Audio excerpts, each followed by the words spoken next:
Trio gagnant est bel et bien là, Jancy Montou, Pitus Mata, Jonathan Mwanda, pour vous conduire dans cette demi-heure du journal télévisé sportif à travers Sport Info. Amis sportifs, bonsoir et bienvenue pour ces 2 quarts d'heure des sports, de l'actualité sportive chez nous, à l'extérieur de notre province et pourquoi pas à l'extérieur du pays. Et alors, nous allons commencer par la grosse actualité, c'est bien le championnat national U17, le championnat national U17. Nous connaissons déjà les demi-finalistes et parmi ces demi-finalistes, hélas, il n'y a qu'une seule équipe du Congo central, c'est bien l'équipe de GS Kwilu qui a eu raison cet après-midi de l'équipe de Castilla. Les scores du match, 1 but partout à la fin du temps réglementaire. Il avait fallu attendre la loterie des buts pour devoir voir les nôtres l'emporter. En tout cas, il y a une chose que nous devons dire sur ce championnat, c'est que nous avions eu 4 équipes. Nous avons eu 4 équipes. Il y avait l'équipe de Mavungu, il y avait l'équipe de Saint-Peu de Kassangoulou et l'équipe de Gessekwilu que vous voyez là et l'équipe de Trakam. Eh ben, 2 de nos équipes se sont qualifiées. Il s'agit de l'équipe de GS Kwilu et l'équipe de Trakam. Mais malheureusement pour Trakam, il y a eu une plainte qui a été déposée contre cette équipe pour falsification de l'âge des athlètes et la sentence est tombée. L'équipe chère à Poba Mingle a été disqualifié, donnant ainsi lieu à ce que Seforbel et Big Baz puissent passer. En tout cas, s'il faut revenir sur ce match entre l'équipe de Castilla et l'équipe de GS Kwilu, il faut dire que les nôtres ont fait preuve, l'équipe Castilla et de l'équipe GS Kwilu et de Kwilungongo, ils ont fait montre de beaucoup de maîtrise dans cette rencontre, entamant déjà les scores à la première période, mais par après, ils se sont fait rattraper pour ce 1-1 qui a conduit les 2 équipes au tir au but. Et comment ça s'est passé au tir au but, c'est ce que nous allons suivre en ce moment.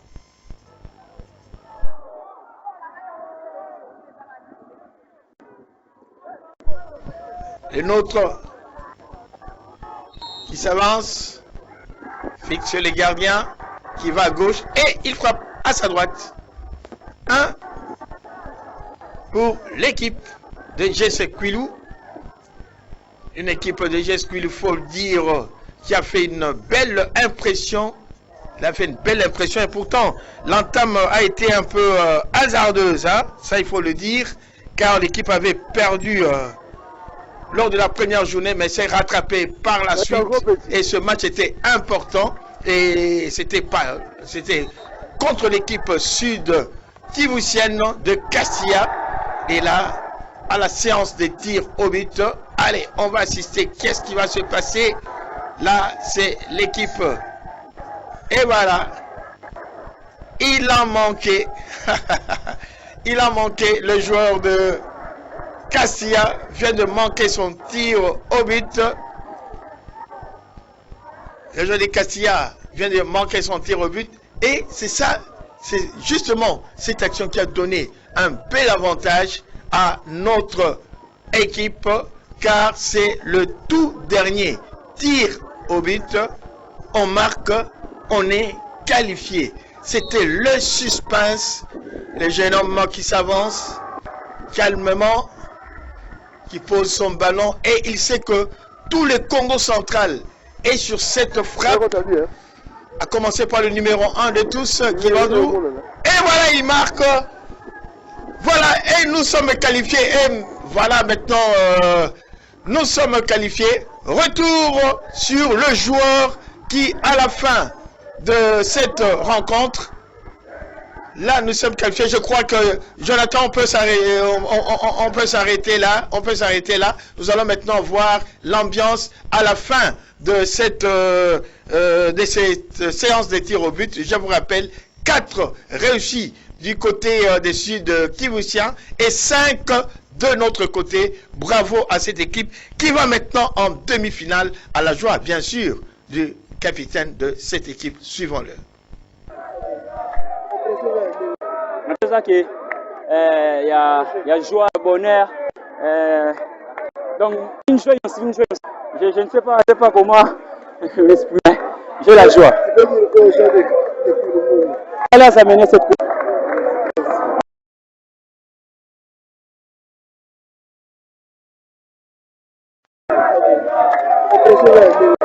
C'est ça qu'il y a joie, bonheur. Donc, une joie. Je ne sais pas comment m'exprimer. J'ai la joie. Voilà la joie. Alors la joie doit devoir continuer et cette joie, pour que ça puisse continuer, il faut faire une bonne demi-finale. Et la demi-finale, c'était contre le gagnant du match entre Don Bosco et l'équipe de Tonnerre.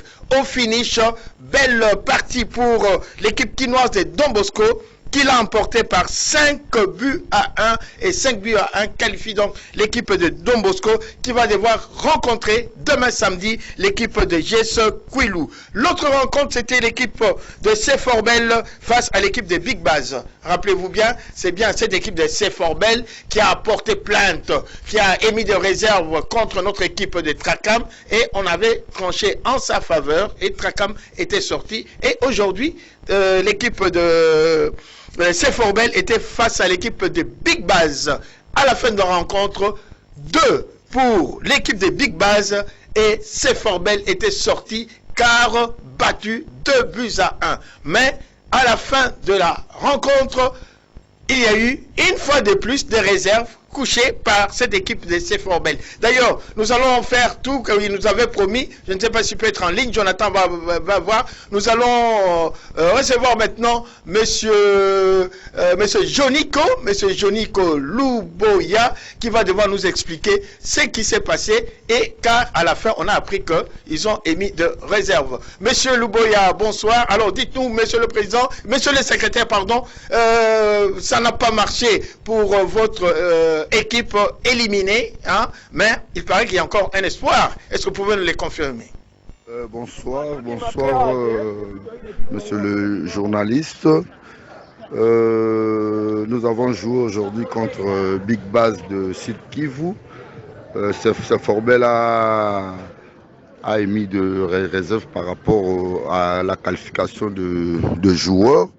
Alors, il y a eu falsification de 3 licences de joueurs de Big Baz et ainsi les autres sont plus âgés.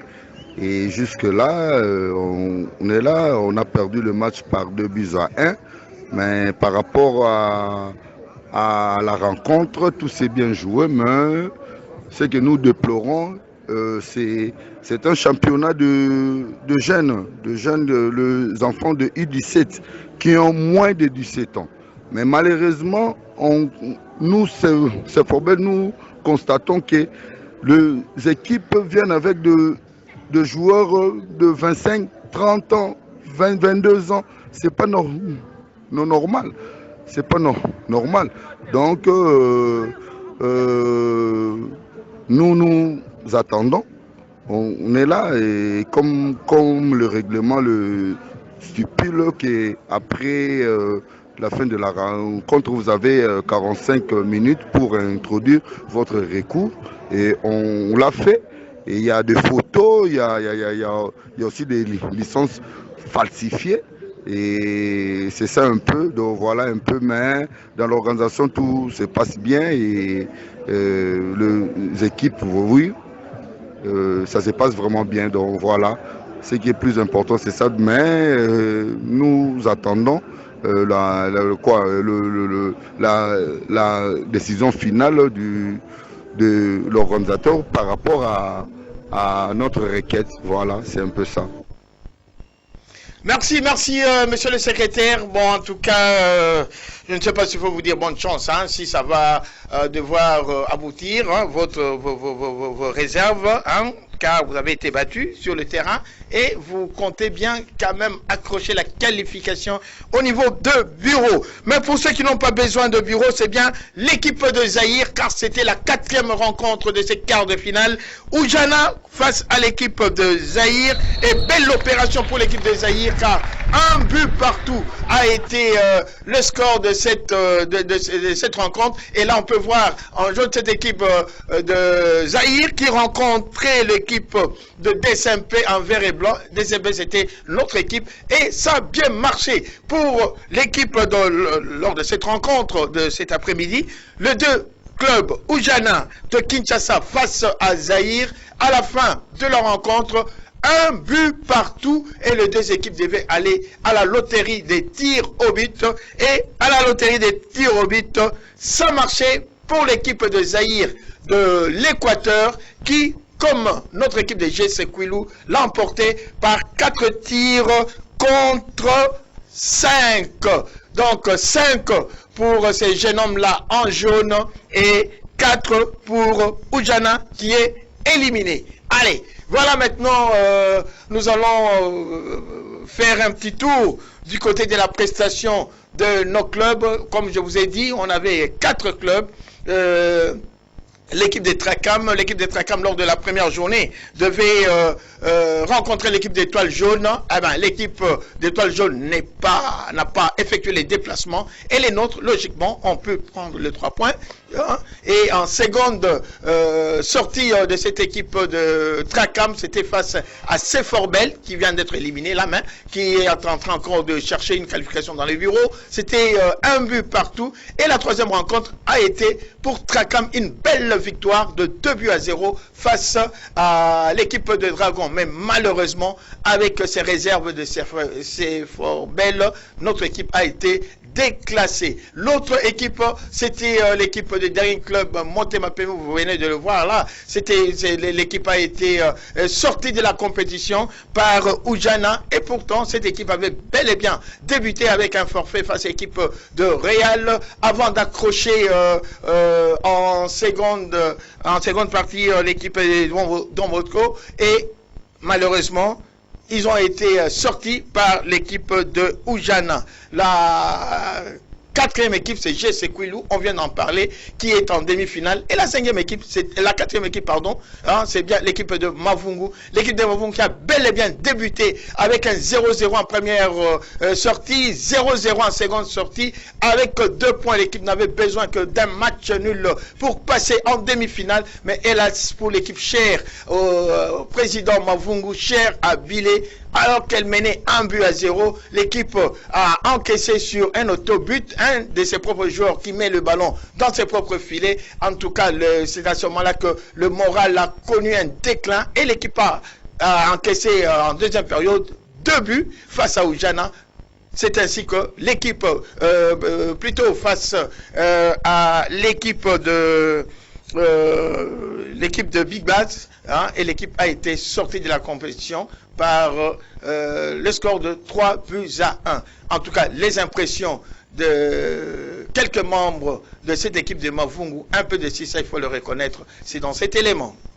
Sur le plan du jeu, je crois que le Poulain a démontré qu'ils étaient supérieurs, mais la finition, on doit encore travailler sur la finition parce que trop de ratés à la fin, c'est match nul. Donc en 2 sorties, 2 nuls, on se met déjà en danger. Sursaut d'orgueil, je ne crois pas, mais sauf que les adversaires sont bien préparés.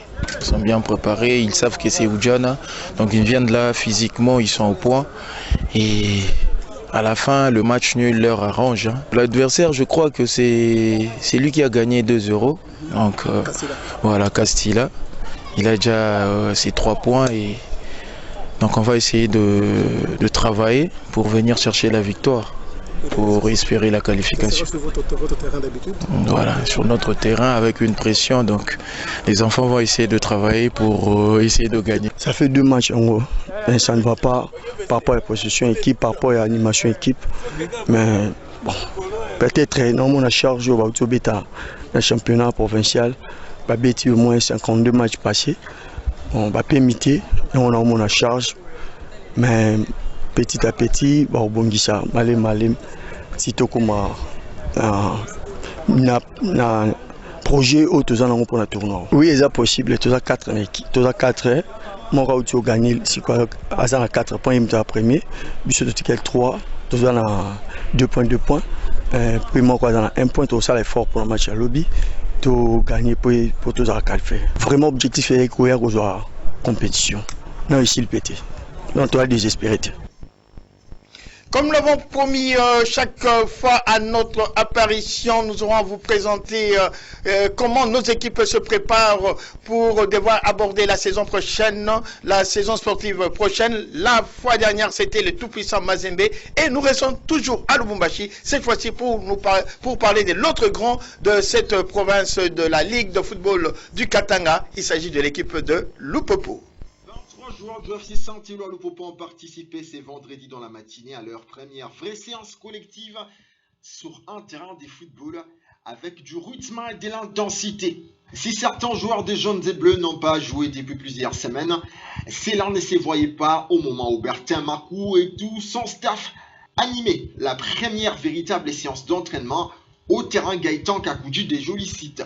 Après une batterie de tests physiques et médicaux, ces groupes serrés a repris les chemins de l'entraînement. C'est la reprise, hein. Comme vous le savez toujours, après les vacances, chacun a regagné sa famille. Donc on n'a pas eu le temps de se croiser comme on a toujours l'habitude. Donc on s'est retrouvé une fois de plus pour reprendre. C'est la joie, c'est une grande famille donc, qui se retrouve encore pour recommencer une nouvelle saison. Donc l'ambiance elle est vraiment bonne, elle est au zénith. Et aujourd'hui c'est la première séance sur terrain. Séance qui était beaucoup plus axée sur un travail aérobie, comme c'est la reprise. Donc on devait travailler dans une intensité inférieure à 70%. Et cela a été consacré par un échauffement. Et après l'échauffement, il y avait des gammes techniques, un travail de passe et puis un travail de conservation de ballon. Et à la fin, on a clôturé avec une séance de renforcement musculaire avec les gainages et les ischios. Une première opposition sur un terrain réduit a démontré que les 23 joueurs avaient encore de l'appétit pour surclasser toutes les équipes dans cette nouvelle saison. Ouais, le moral est au zénith par rapport aux ambitions qu'on a cette saison, les ambitions fixées par le club. Nous-mêmes aussi, on est conscient qu'on sera africain cette année et puis on doit aussi jouer les 3 places de la Lina Foot. Donc le moral est au zénith d'abord pour nous-mêmes et pour nos carrières. Une séance qui s'est passée sans Jean-Marc Mondele Makossou, Jean-Silita Demani, Youssouf Moulumbo et Patou Kabangou. Mais les joueurs présents ont démontré un véritable investissement. Tous en tout cas sont prêts physiquement. Nous quittons le football pour ouvrir maintenant la page du basketball. Vous savez, chez nous ici dans la ville, le champion est déjà connu. Il s'agit de l'équipe de la SCTP. Cette équipe qui pratiquement rivalise, est en train de jouer les gros bras au niveau de notre ville. Et c'était le samedi dernier que l'équipe de SCTP a pu remporter la coupe en présence du commissaire général au sport. Et là, c'est lui qui brandit la coupe. Allez, belle image. C'est bien le directeur de département de Port-Maritime, le directeur de département intérimaire, M. Bongo Alanga, qui a fait le déplacement pour devoir soutenir les jeunes gens. Et quand les jeunes gens se sont dit, tiens, sur le banc, il y a le directeur de département. Ils n'ont pas hésité à faire sortir les grands jeux. Et ces grands jeux a permis à cette équipe de SCTP de devoir remporter le trophée. Remis là par le commissaire général au sport, M. Dominique Kodia, qui nous suit en ce moment, ça je le sais. Bravo donc à cette équipe de la SCTP, bravo au président Golf, bravo à Omo, bravo à Féroce, bravo à Claude Mazama, bravo à Nsiala Sami, vous tous qui êtes en train d'encadrer cette équipe. Mais sachez maintenant que le gros est à venir et les gros, c'est bien sûr défendre maintenant votre trophée provincial cette fois-là. Ça sera à partir du 13 août. C'est donc, vous avez compris, le championnat provincial. Et le champion en titre n'est autre que l'équipe dont le numéro 1 provincial est en train de brandir la coupe. Celle-là, c'est une coupe au niveau de la ville et ils ont dans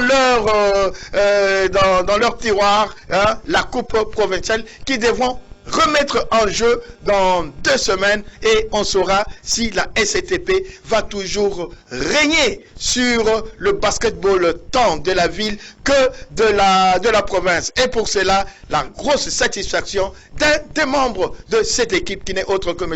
Claude Mazama que nous avons approché. Écoutons-les. Claude Mazama.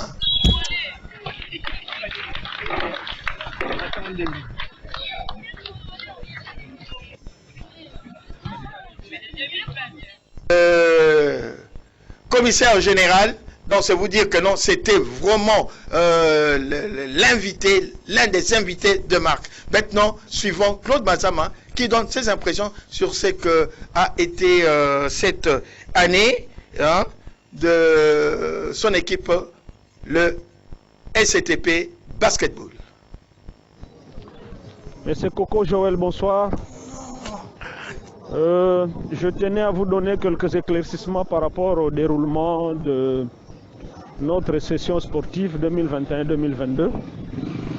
C'est vrai que au départ... Vous l'avez promis, voilà un des dirigeants de cette équipe championne de l'entente urbaine de basketball de Matadi qui nous donne ses impressions sur ce qu'a été cette année sportive avec son équipe, le PC SCTP ex-ONA.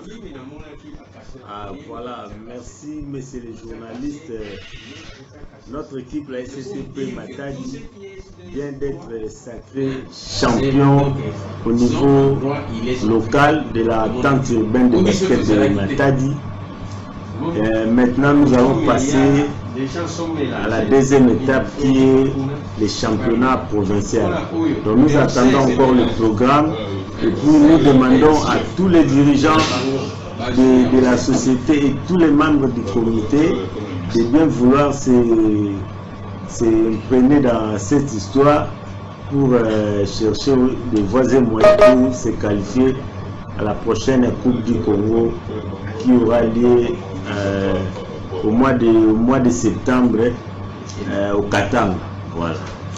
Alors vous êtes champion provincial en titre, vous venez maintenant de rafler le sacre au niveau de la ville. Peut-on dire que la SCTP Onatra est trop fort ou plutôt que les autres équipes sont faibles? En tout cas, je peux dire que les autres équipes sont faibles parce que à notre niveau, nous devions avoir une équipe très solide.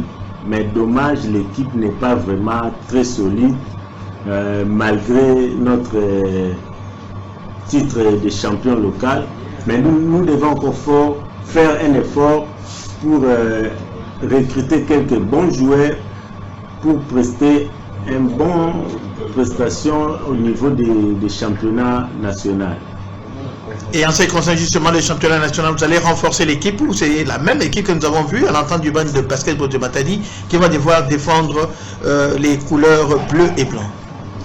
En tout cas, nous allons renforcer l'équipe. Nous demandons aux dirigeants des autres équipes de pouvoir nous faciliter des transferts de leurs athlètes pour que nous puissions avoir un peu de moyens faciles pour recruter ces jeunes joueurs d'aller nous présenter au niveau national. Alors pour terminer, quel a été le plus beau match pour lequel vous gardez un beau souvenir de ce sacre en tant que champion de Matadi? En tout cas, nous avons joué avec les jeunes joueurs de BC Nujun qui nous ont battus au match aller de la demi-finale et on les a battus au match retour. Mais c'est le match qui a été un peu difficile pour nous. Mais on a arrangé en finale, c'était vraiment très facile pour notre adversaire qui était la victoire. Très bien. Allez, voilà, amis sportifs, comme nous l'avons toujours promis, chaque fois qu'il y a une équipe qui fait l'actualité, nous aurons approché les dirigeants de cette équipe. Alors, il faut dire bravo donc aux dirigeants de l'entente urbaine de basketball de Matadi qui ont fait un travail, un excellent travail. En tout cas, c'était une belle saison, telle que va nous le confirmer Monsieur Jean-Paul Boka. C'est le secrétaire de cette entité. En tout cas, Monsieur Jean-Claude Jean-Paul Boka, je crois, vous pouvez nous faire la lecture de ce qu'a été cette saison sportive. Monsieur Coco Joël, bonsoir. Je tenais à vous donner quelques éclaircissements par rapport au déroulement de notre session sportive 2021-2022. C'est vrai qu'au départ, nous avons connu quelques difficultés, des difficultés liées à l'organisation technique, des difficultés liées à certaines contraintes financières, mais Dieu aidant, nous avons pu jouer la finale et aujourd'hui nous sommes en train d'apprêter pratiquement le rapport et transmettre tous les résultats au niveau de la Ligue, étant donné que le championnat provincial devra commencer dans quelques jours.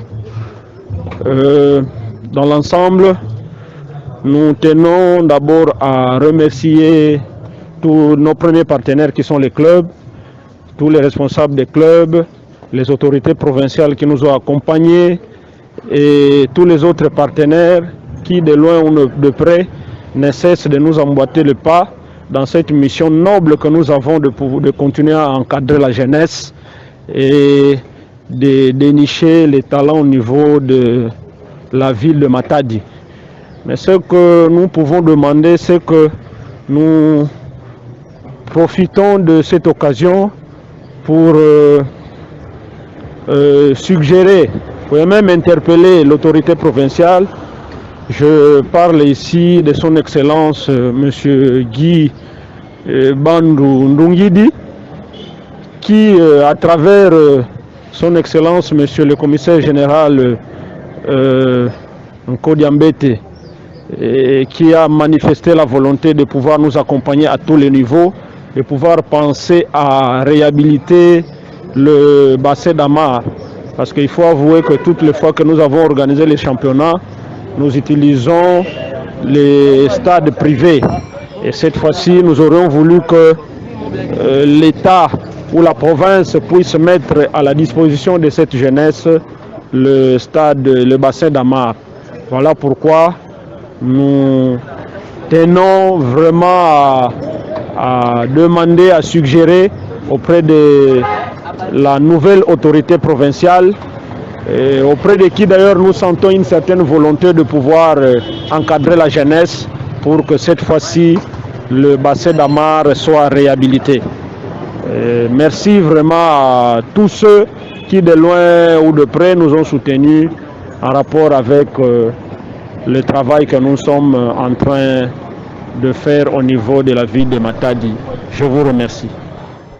Allez, merci Sek, et nous aussi, nous vous disons tout simplement félicitations à vous, au président Fabrice. En tout cas, nous voulons encore de belles fêtes de ce genre chez nous ici dans la ville. Mais il y a encore quelque chose qui reste, c'est quoi? Remporter le championnat provincial, car à ce moment-là, on ne voit plus les équipes, on voit bien sûr la ville. Et la ville, c'est vous qui la dirigez. Maintenant, nous allons nous rendre au niveau de Kinshasa pour dire... chose promise, chose faite, le dernier sacre national au niveau de la République démocratique du Congo, ce sont ces jeunes gens-là que vous voyez, ce sont bien les champions de la première édition de la FOCAN 2019, et hier ils ont été honorés par la promesse qui leur a été faite par le président de la République de leur remettre des chefs. C'est ainsi au nom de la République démocratique du Congo, le directeur du cabinet du chef de l'État, M. Guilain Nyambombrissa, a remis de Jeep au basketteur de l'équipe nationale qui était accompagné, il était accompagné du ministre Serge Condé, du secrétaire général au sport Barthélemy Okito, et vous voyez ces jeunes gens-là qui étaient venus présenter la coupe au président de la République, et quand le président de la République les a reçus, il leur a promis que vous aurez de Jeep, et chose faite. En tout cas, c'était une belle ambiance hier où ces jeunes gens ont pu avoir avoir leur Jeep. Au total, on a compté 16 Jeeps de marque Toyota Fortuner dont l'année de fabrication est, tenez-vous bien, 2022. Pour rappel, encore une fois de plus, l'équipe a été reçue, là, comme vous voyez sur ces images, par le président de la République. C'était le 3 août 2019 à la cité de l'Union africaine où ils sont venus présenter leur trophée. Et parmi ceux qui ont gagné ce trophée, parmi ceux qui ont pu gagner ces coupes, il y a 3 du Congo central, 3 jeunes gens qui ont eu à devoir, là vous pouvez le voir, hein, qui ont eu à devoir avoir leur Jeep. Si c'est possible, pendant que ces images sont en train de se dérouler, de passer, nous allons essayer d'atteindre le président Fabrice, qui va devoir nous présenter ces jeunes gens qui font l'honneur de la province et qui ont gagné aussi des Jeeps. Hein. Monsieur le Président, si vous pouvez nous présenter une Jeep. Oui, Jonathan, on peut voir la Jeep ah, voilà, il est là et c'est le président qui va nous le présenter. C'est le président maintenant que nous allons entrer en contact avec lui. Voilà. Voilà. Oui, monsieur le président, là nous avons le joueur Rolly Foula, il est là. Hein, c'est bien ce joueur qui fait la fierté. Voilà. Monsieur le président, oui, nous vous écoutons, président. Carrière voilà. Merci. Oui, là c'est Foula qui est là et les autres basketteurs, on va les voir pendant qu'ils seront présentés par le président. Je vais vous dire que les 3 gars que vous avez vus là-bas, ce sont nos 3 joueurs de province du Congo central évolués dans notre équipe nationale, Léopard de la RDC. Alors, le monsieur là que vous avez vu là, c'est Rolly Foula et l'autre là c'est Freddy. Et l'autre là c'est Molaï. Alors il y a une autre joueur qui évolue, il était évolué à Boma, maintenant il est maintenant dans notre équipe nationale. Il s'appelle Gilit. Et il y a une autre encore. Alors nous avons plus ou moins 5 joueurs de notre équipe nationale. Ils étaient ici dans notre province du Congo central. C'est un peu ça. Merci et bonne soirée. Bonne soirée à vous et félicitations à vous aussi, président, pour cet encadrement. Voilà, là c'est Rolly avec sa Jeep, très content. Et nous l'attendons. Il nous a dit qu'il fera un tour ici avec sa Jeep pour faire montrer que s'il est devenu ce qu'il est, c'est parce qu'il est passé par ici. Il a été joueur dans Soyo, il a été joueur dans Basket Club de la SCTP. Par la suite, il est allé à Lubumbashi dans l'équipe de Mazembe pour enfin arriver dans l'équipe nationale. Et là, chose promise, chose due, il a eu droit à sa Jeep comme ses autres amis, sans oublier qu'on a aussi donné des Jeeps au coach, à certains officiels de la délégation qui avaient fait le déplacement pour nous remporter cette coupe de Cannes.